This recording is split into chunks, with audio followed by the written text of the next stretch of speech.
So there's a question on dealing with sensuality and lust in particular. And it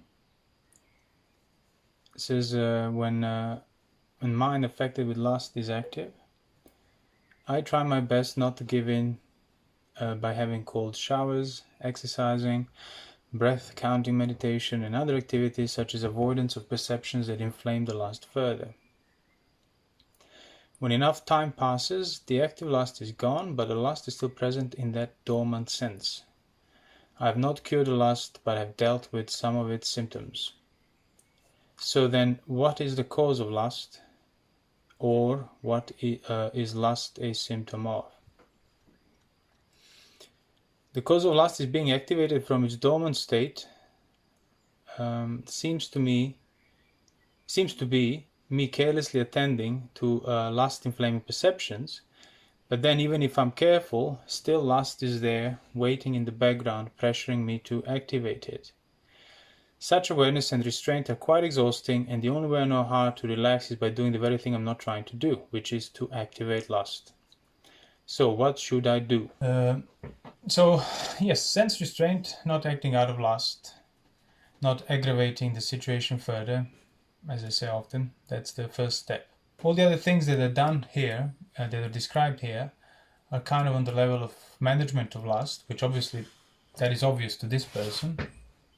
And the real problem of lust is that fact that it's that dormant state, how it refers to. So it's kind of the possibility of lust is always present.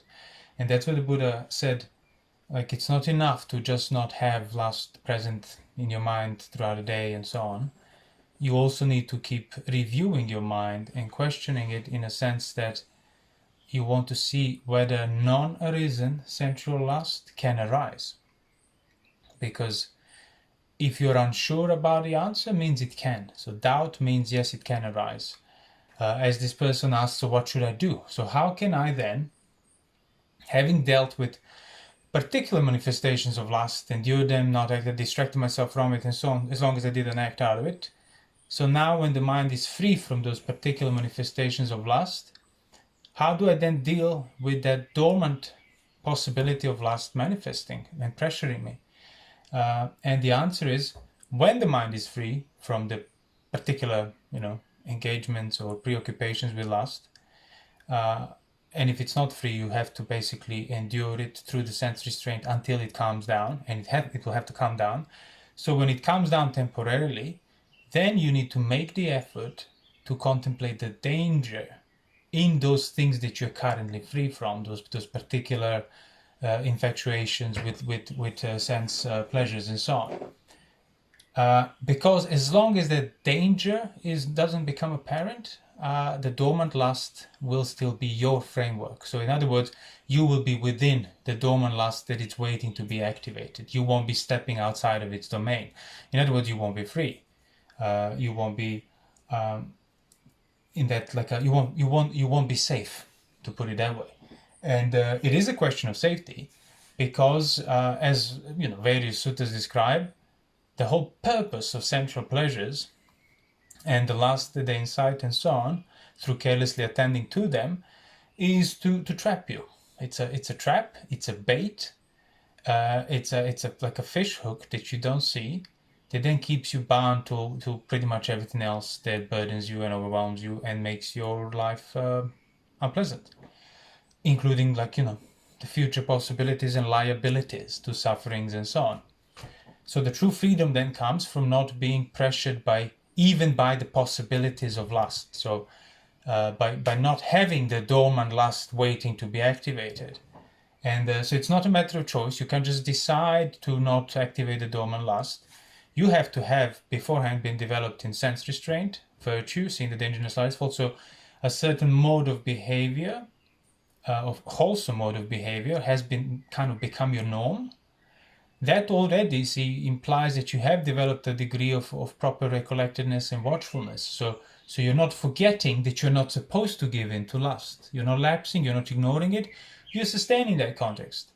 You're sustaining pretty much the reasons why you want to be free from lust. You don't forget that that actually you already got some idea that it is better to be free from particular lust and dormant lust, that it's better to be free from pressure of the sense desires than to engage with them. But, of course, when they pressure you, you forget your goals, to put it that way, and then you just, go against them.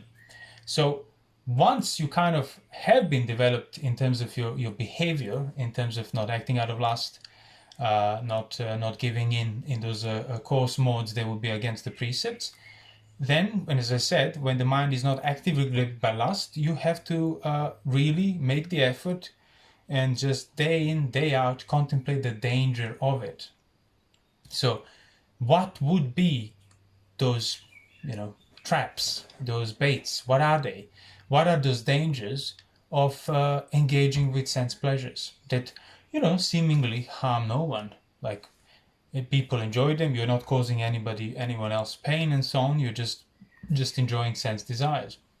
Yet the Buddha said there is an inherent danger, a perception of danger that hasn't been developed in regard to it, because there is an inherent bait, inherent poison, inherent trap, all these things. And if you were to see that, then the most refined sensual pleasure, doesn't matter on what level or scale, will be all seen equally as peril, unwanted, painful, burning, pressuring, pretty much everything else that you want to avoid.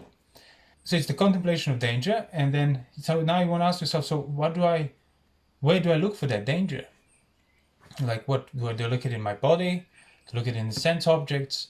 Where is that danger? And that's why the contemplation of danger kind of follows after the correct, thorough understanding of what actual gratification is. So that's why understanding the gratification, the danger, and the escape in regard to sense desires, in regard to one's lust, will free you from it. So you don't have to necessarily just chronologically follow this order. Sometimes the danger will be clearer, sometimes the gratification will be clearer. Either way, whichever way you put forward, you will be kind of understanding the everything else that's included in it. So if you're correctly understanding the danger of sensuality, you are then understanding gratification along the right lines. If you're correctly understanding where gratification is, you are understanding the danger along the right lines. So that's really where the work is. It's not about like constantly calming these and desires and calming them. That's just, as I said, management. It's when you have space to think about them, when you're not just completely pressured, constantly pressured, then you can actually make that effort. That's where the practice is, to contemplate. Do you understand what gratification of sense desires is? What is so? Say you have a desire to, eat something agreeable. So you're not hungry, but there is something that's pressuring you to taste it. Let's put it that way. What would gratification be in that instance?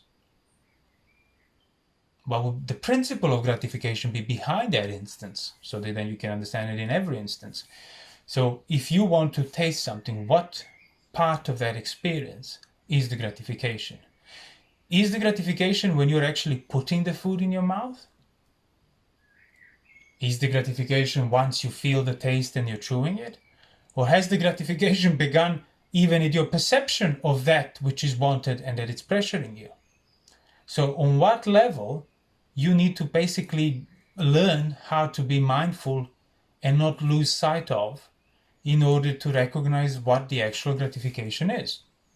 Because the common assumption is, gratification is once I get the thing, then I'm gratified. Then my desires are satisfied and so on. But that's not what the Buddha said. The gratification in sensuality has nothing to do with you getting in touch with sensuality, touching it, tasting it, smelling it, looking at it. The gratification is on the level of delighting already at the thought of it. So your mental elation, inspiration, kind of uplifting towards the sense object, that's already your gratification. That's already where the danger is. Everything else is secondary. You haven't even tasted that thing you want to taste. So you just saw it. You presume that it tastes nice on the basis of its look and the smell and so on. So now you're craving for its taste, but you are not actually tasting it. yet your mouth is already reacting. You're fully gripped by the desire, as if you are fully already connected with that desirable, yet the object of your desire remains in the world untouched. So the body is getting agitated and aroused and sort of prepped for engaging with sense objects without even engaging with sense objects.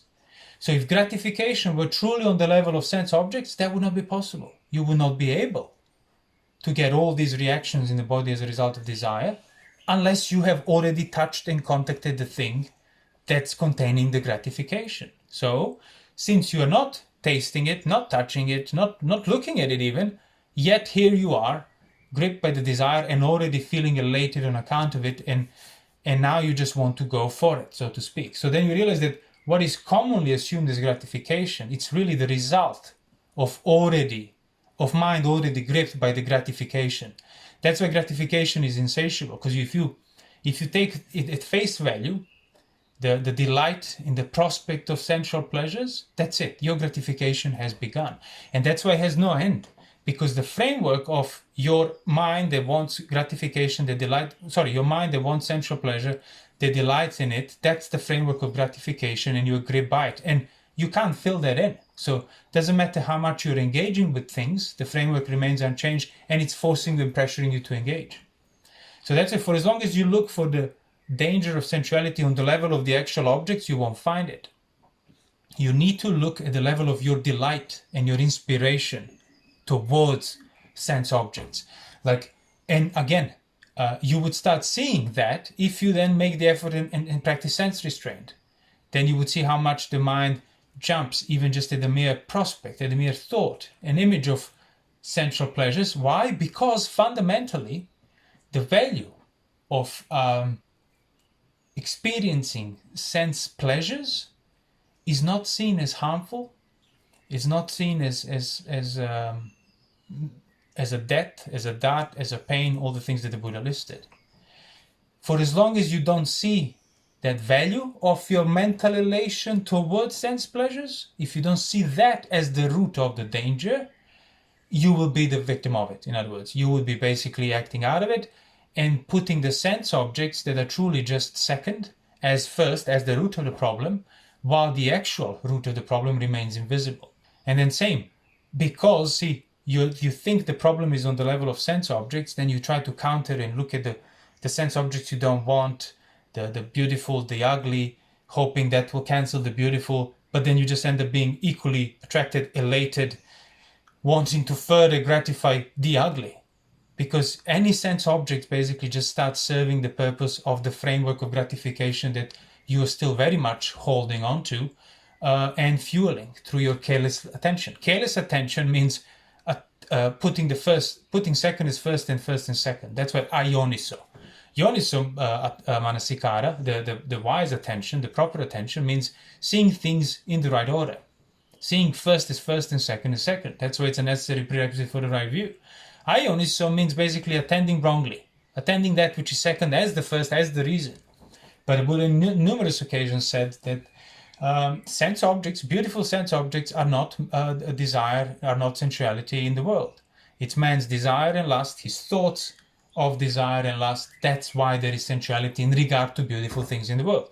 He, the Tathagata, has freed himself from such thoughts, such elations, such delights.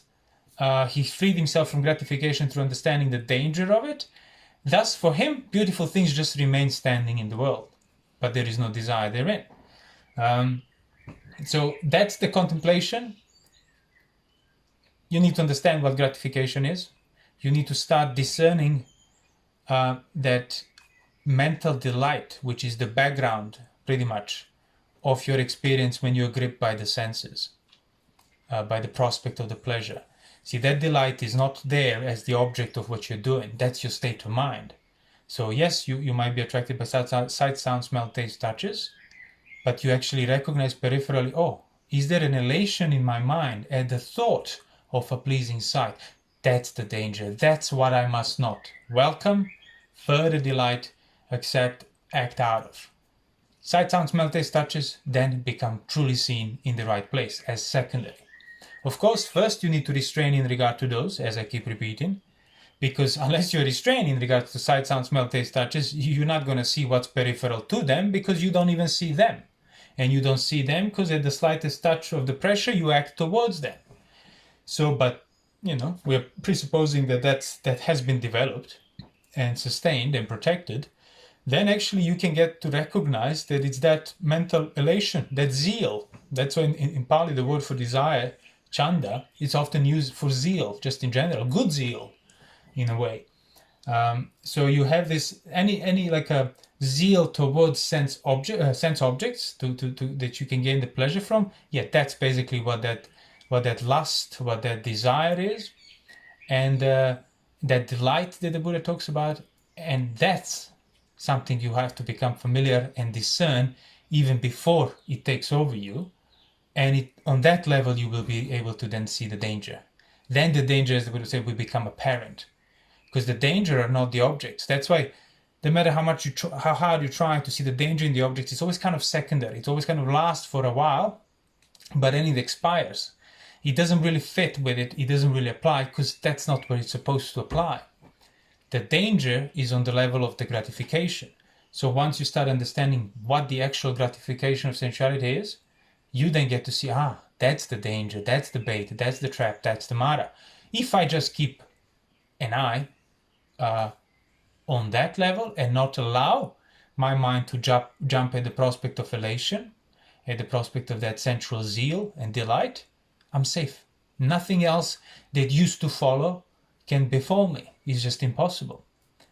And the clearer that becomes, then the clearer the danger of accepting it becomes as well. And then you fully understood the escape too. See, the escape, it means protecting that mind, that so to not jump at the prospect of zeal, delight, acceptance, inspiration towards sensual pleasures. And if you protect it, you will be free eventually. How long it will take depends how much you were dependent on those sensual pleasures. But eventually you will be free from that pressure, because that pressure actually, pressure of sensuality or sensuality in itself, requires fueling, requires you accepting, requires that zeal renewing each time, sort of when you choose to give in and kind of, let it run its course until you can squeeze all the pleasure out that you can from things that incite you. But see, that's the fuel that then perpetuates the pressure, makes it stronger, makes it harder to see, because it increases the burden of it. So your perspective is basically shrinking. The more you give in to sensuality, the harder it will be to give it up later on. Same like with any other addiction. So understanding the gratification that is on the level of delight in sensuality, whether you engage with it or not, that's secondary. The delight means you're already trapped. And then seeing that exactly, delight means I'm already trapped, means, that's the danger. So if you understand the gratification, you are understanding the danger. Then by being mindful of the danger, you will not set your foot in the trap. And that's how you escape the trap. So understanding danger, understanding gratification, danger, and the escape in regard to sensuality will completely remove any basis for further fueling of your sense, of your dependence on sensual pleasures, and then you will be free from it. And then there will be no more dormant things lying around there, because again, you cease to fuel them and they would have faded away. Those dormant possibilities of engaging with lust, doesn't matter how subtle, how dormant they are, fundamentally, you can only engage with them through mental zeal, acceptance, inspiration, delight, welcoming of such thoughts.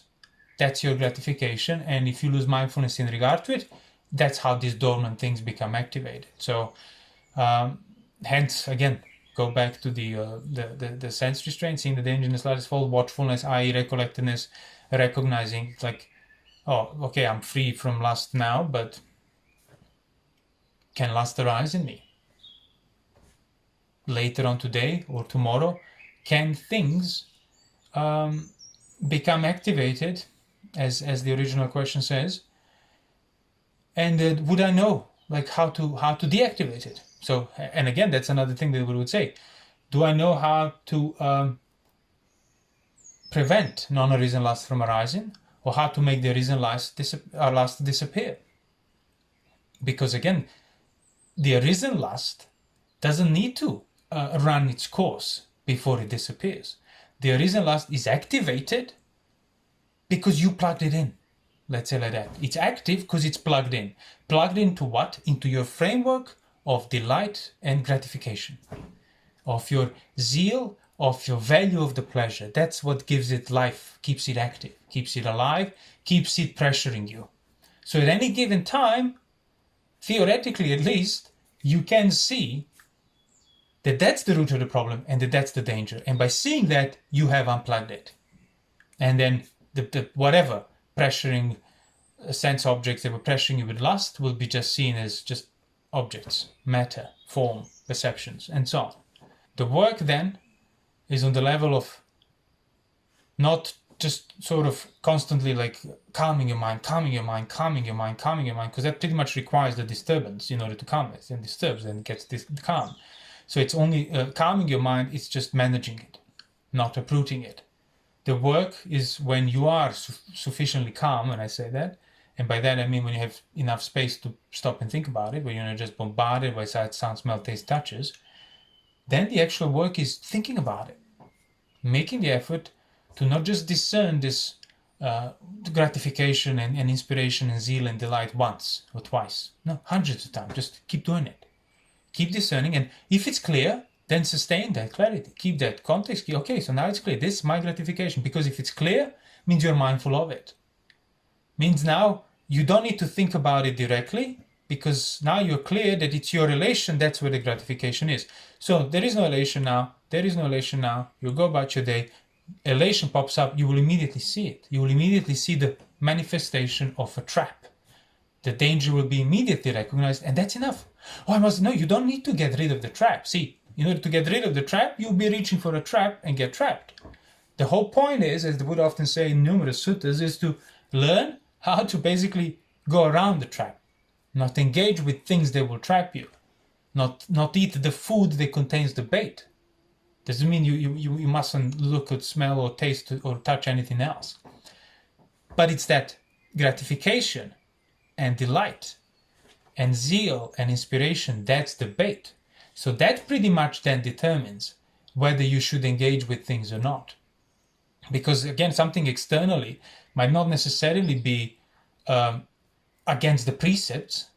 Like for example, so eating something that you want to taste is not against the precepts if it's within the right time. But you are fully oriented with that gratification and zeal towards it. And that's why you shouldn't do it. Not because an object in itself is good or bad. It's because now it is rooted in clear furthering of my already gripped mind by gratification and that delight and zeal and welcoming, and I want it. So you are now fully activated in that state of lust, and that's why it's a problem. And that's why you shouldn't do it, and instead contemplate the danger, not in the cake or whatever you want to eat, but the danger in the state of a mind affected with that desirous zeal. That's the danger, that's the trap, that's the framework. Again, I'm repeating the same.